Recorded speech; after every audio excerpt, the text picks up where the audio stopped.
আরেকটা গুরুত্বপূর্ণ কথা আপনাদেরকে বলি, শবে বরাতের রাত্রি অর্থের দিকে যদি খেয়াল করেন, এর অর্থ হলো মুক্তির রাত্রি। কিসের রাত্রি ভাই? কিসের থেকে মুক্তি? গুনাহ থেকে মুক্তি, জাহান্নাম থেকে মুক্তি। তাহলে এই রাত্রি সম্পর্কে বলা আছে, এই রাত্রিতে ইবাদত করলে, আল্লাহর কাছে দোয়া করলে আল্লাহ তাকে সমস্ত বিপদ থেকে মুক্ত করবেন, সমস্ত গুনাহ থেকে মুক্ত করবেন, জাহান্নাম থেকে মুক্ত করবেন। বলেন সুবহানাল্লাহ। কিন্তু উলামায়ে কেরামগণ বলছেন ৮ শ্রেণীর মানুষ আছেন যাদেরকে আল্লাহ এই বিশেষ রাত্রিতেও ক্ষমা করবেন। এই রাত্রি কি দেওয়াই হয়েছে ক্ষমার জন্য। এই রাত্রি কেন আসছে ভাই? ক্ষমার জন্য। বাকি উলামায়ে কেরামগণ বলছেন ৮ প্রকারের মানুষ আছেন যাদেরকে এই রাত্রিতেও আল্লাহ ক্ষমা করবেন না। তারা কারা? শুধু শুনেন। ১ নম্বরে যারা মুশরিক, আল্লাহর সাথে শিরিক করে, আল্লাহকে মানে না, কাফের, এমন ব্যক্তিদেরকে আল্লাহ কি করবেন না? ক্ষমা করবেন না। ১ নাম্বার।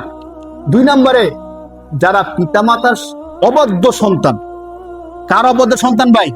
যারা আমরা যুবক ভাইরা আছি, ছোট বাচ্চারা আছে, একটু শুনি, এটা অনেক কঠিন একটা জিনিস। যারা পিতামাতার অবাধ্য সন্তান, পিতামাতার কথা শুনে না, উলামায়ে কেরামগণ বলছেন এমন ব্যক্তি যারা আছে তাদেরকে আল্লাহ তাআলা এই রাত্রিতেও ক্ষমা করবেন না। ৩ নাম্বার, যারা জাদু করে, মুসলমান ঠিক কিন্তু জাদু করে, জাদুঘর, বিভিন্ন কারণে জাদু করে, পেশা হোক অথবা পেশা না হোক, তাদেরকে আল্লাহ তাআলা ক্ষমা করবেন না।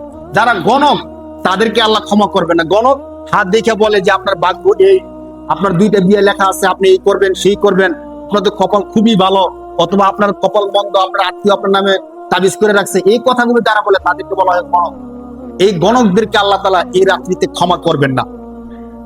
এরপরে আরেকটা ভয়ঙ্কর বিষয়, আমরা অনেকেই বিভিন্ন ভাবে এই বিষয়ের মধ্যে জড়িত আছি।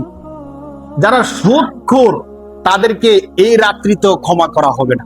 তো আমি এই আলোচনাটা আজকে কেন করে ফেলতেছি, শবে বরাতের রাত্রিতে আমরা কিছু আলোচনা করব, এই জন্য আলোচনা করতেছি যাতে করে ওই রাত্রিটা আসার আগে আগে এই 8টা বিষয় যাদের মধ্যে আছে আমরা যেন এই বিষয়গুলো কি করে দেই, ছেড়ে দিই, যাতে করে অন্তত ওই রাত্রিতে আমরা ক্ষমাটা পাই। তাহলে আমরা যে কথাগুলো বলছি খেয়াল করেন, যারা সুদখোর তাদেরকে আল্লাহ কি করবেন না? ক্ষমা করবেন না।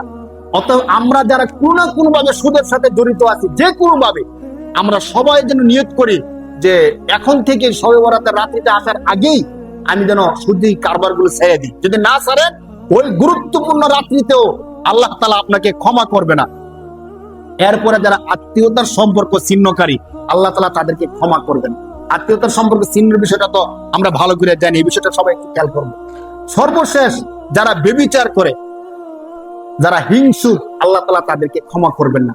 এই রাত্রি আসার আগেই আমরা এই বিষয়গুলোকে একটু সবাই সেভ করে নিব, যাতে করে শিরকি কোনো কাজ করব না, পিতামাতার অবাধ্যতা করবো না, করে থাকলে ক্ষমা চেয়ে নিব বাবা মার কাছে এক্সট্রা। হ্যাঁ, এরপরে যদি অতীতে জাদু করে থাকি, জাদুটা ছেড়ে দিব, গণকের কাজ করে থাকলে গণকের কাজ ছেড়ে দিব, সুদ খেয়ে থাকলে আল্লাহর কাছে তওবা করব, এবং একবারে পাক সাফ হয়ে ওই রাত্রিতে আমরা ইবাদত করার জন্য আসবো।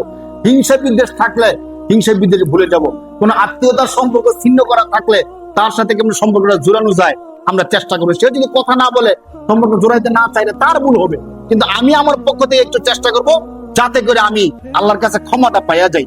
তাহলে এই বিষয়গুলো যদি আমরা খেয়াল করে ওই রাত্রিতে আসি, আল্লাহর কাছে ইবাদত করি, তাহলে ওই যে বলছে শবে বরাত মুক্তির রাত্রি, এই মুক্তির রাত্রিতে আল্লাহ তাআলা আমাকে সমস্ত গুনাহ থেকে মুক্তি দিবেন, জাহান্নাম থেকে মুক্তি দিবেন, সমস্ত বিপদ বালা মুসিবত থেকে মুক্তি দিবেন। আমরা সবাই চেষ্টা করবো তো ইনশাআল্লাহ ভাই।